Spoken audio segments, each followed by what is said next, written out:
Ministry of labour and employment కింద మనకి 2021లో ఈ శ్రమ్ పోర్టల్ అని చెప్పి ఒకటి లాంచ్ చేశారు.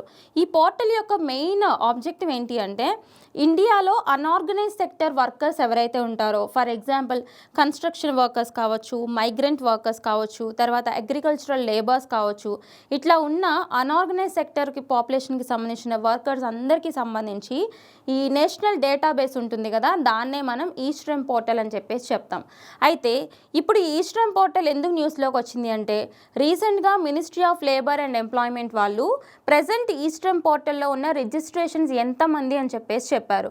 సో యాజ్ ఆఫ్ టుడే మనం డిస్కస్ చేసుకుంటున్నాం. యాజ్ ఆఫ్ టుడే మార్చ్ నేను డిస్కస్ చేస్తున్నాను కాబట్టి సో ఈ రోజుకి ఈ శ్రమ్ పోర్టల్లో మొత్తం నమోదు చేసుకున్న వ్యక్తుల సంఖ్య 30.68 crores. అర్థమైందా? అందులో కూడా మోర్ దాన్ 50% అంటే ఈ 30.68 crores కూడా నియర్లీ 53% వరకు విమెనే ఉన్నారంట.